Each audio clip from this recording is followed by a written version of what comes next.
people, Mart TV, and this is the TIKKA T1x MTR multi-task rimfire. This is TIKKA's first rimfire rifle.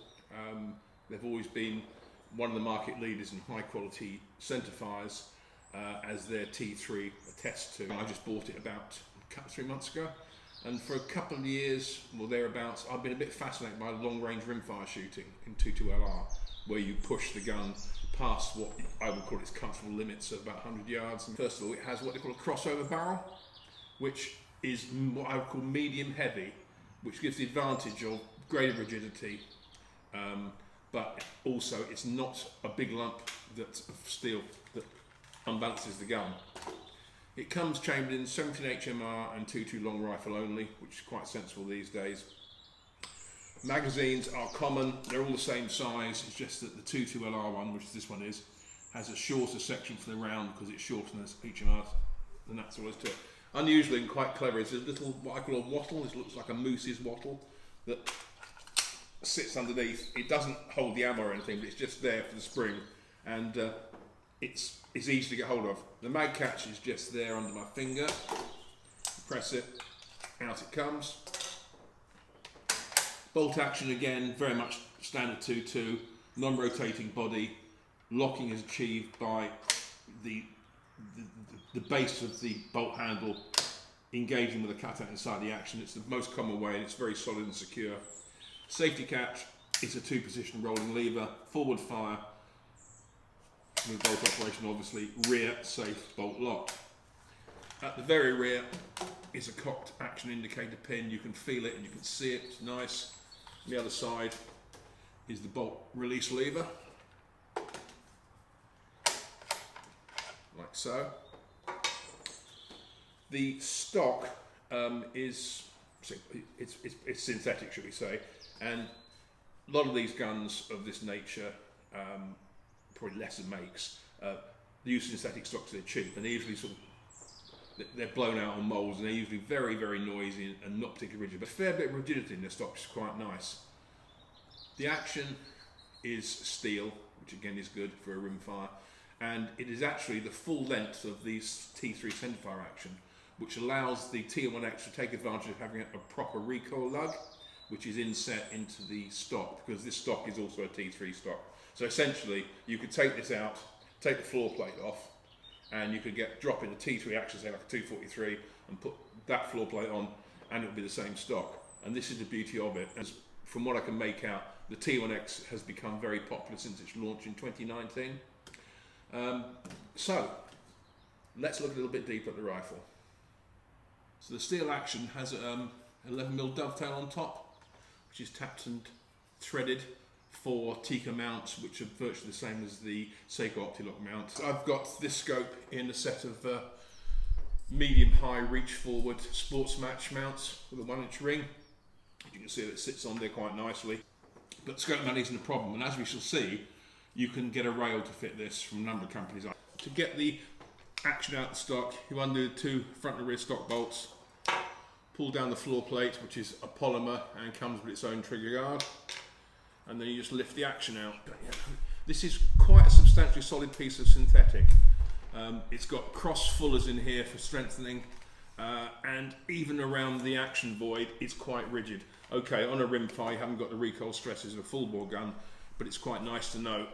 The stock is hollow, but when you take the butt plate off, there's a foam rubber insert, there's a foam insert inside that just fills out the space, and you don't get that horrible knocking sound. I don't really like the plastic butt plate. It's a bit smooth. You can get a recoil pad for a T3 that will fit this, and as we can see, you can also get a length of pull extension kit. Also nice is this textured finish on the pistol grip. It's like lines going up, and it's followed through on the fore end, and really, believe you me, when you get hold of it, it's easy to smooth around on, but when you lock your hands in, they lock into these lines and cross hatching. It's really quite nice. What is quite unusual is, if you're going to be looking here, that is the recoil lug, the same for T3. This little sort of long insert is peculiar to the T1x because it actually supports the rear of the barrel, whereas a normal centerfire T3 wouldn't have that. It would just sort of stop there. However, I'm unsure whether or not this is removable, by the way, whether or not taking it out might improve accuracy. We'll have to see. The gun comes with QD studs front and rear. As you can see, I've fitted a good old Harris BRS bipod to this. And as it is, it's what I would term a very handy hand, a little bit short. I mean, I can use it, shove the scope forward, but spacious for me is definitely the way to go. But you can also, as we shall see, you can put a different type of pistol grip on this and a different type of forend. They're bolt-on goodies, they're add-ons. Right, barrel actually removed out the stock. First thing you notice is the barrel, which is obviously, as I said before, like a medium weight, which I think is probably heavy enough. And here we can see the length, the full length of the standard TIKKA centerfire action here. And if you look carefully, see what the nose of my tool is, you can just see where the slot is for the recoil lug, which, as I said before, is there in the stock. Trigger's medium width and grooved, so it's comfortable on the finger. You put your finger on it, it doesn't slip around, and it's quite firm, but it's easy to get hold of. It's adjustable by this single screw. It's a single screw for weight here. You just wind it and wind it out. I looked on some American websites, and there's a company who do a replacement spring for the trigger. I'm not sure how much difference that makes. I haven't had a chance to test it, but so I've wound this out to about 2.5 pounds, and I find it quite acceptable, certainly for a hunting gun. The barrel is retained by 3 Allen grub screws that go in there, and now we can also see the relationship of the magazine and the catch, which is nice. Looking at the ammunition, what we have here from left to right is an eclectic mix. You've got CCI Mini Mag 22LR, which is plated 40 grain, SK Long Range Max, again 40 grain, rated as one of the better performers in the match area. Eley Contact, which is 42 grain, and Eley Subsonic Hollow, which is a 38, a little bit light. You want an RWS Special Match, which is another 40 grain. Again, it's a match round, so we can expect hopeful good performance from it.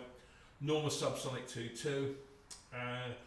My favourite sub to date is Winchester's Subsonic Max 42 grain hollow point.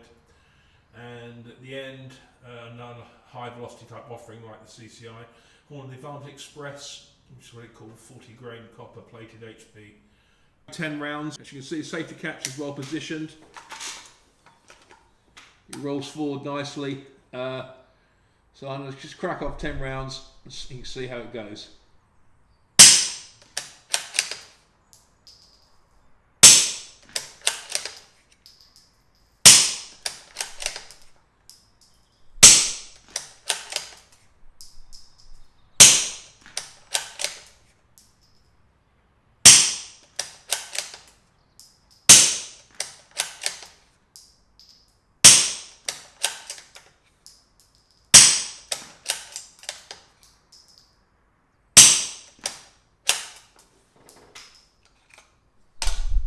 Nice and smooth action.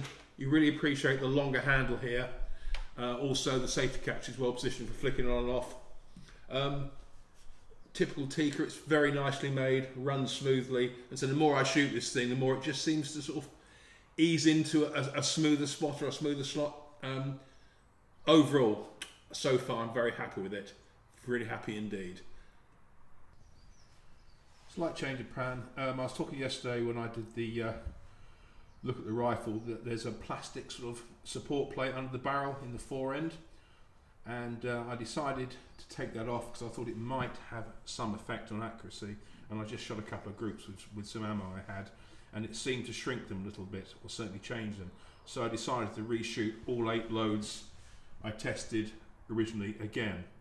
So starting from the top, we've got Winchester 42 grain max, which is shooting about 1.25 by 1, and if you discount the flyer, it's not a bad group, but if you do count the flyer, which is there and it happened, same point of aim, then it's not amazing. SK proved its promise with a group that I suppose is roughly sort of half-inch square, maybe a little bit less. Very impressed with that. Equally so, CCI, 0.7 by 0.5. CCI is pretty much a high velocity load, and it's not often that high velocity loads shoot that well. The RWS match came in at 2 by 1, which is actually a lot better than the group it shot originally. Moving over, we have Eley Subsonics, which is 1.75 by 0.7. I think that it didn't shoot as well today as it did yesterday. Then moving over to the Norma subs, they certainly improved with 0.7 by 1.2, still with flyers, which is just 2 2s.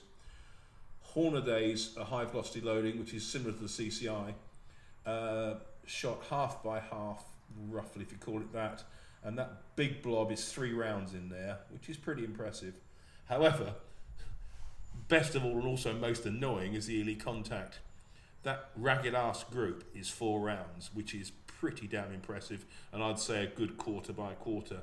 However, that last one down there steps out and makes it an inch. Just absolutely infuriating, because that shot really well. However, it just goes to show that that barrel, making the barrel fully free floating, does seem to make some difference, mainly positive on some loads, and others not quite so much so. But it's proving that what else, that TIKKA T1x sure can shoot.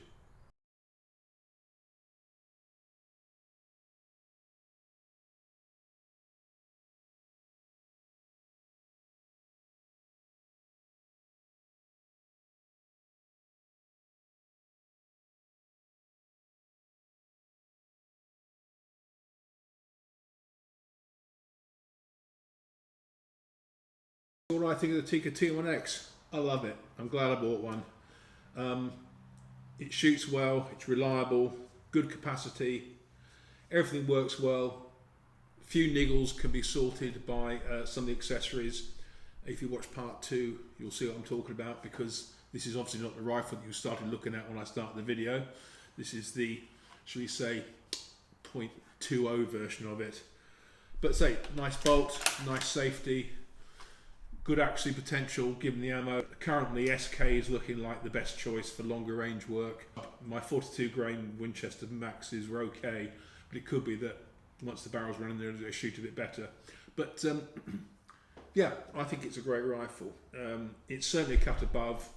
The hammer forged barrel is certainly better than some barrels I've seen on 2.2 Rimfires. Okay, so as always, if you like what you see, comment or like it.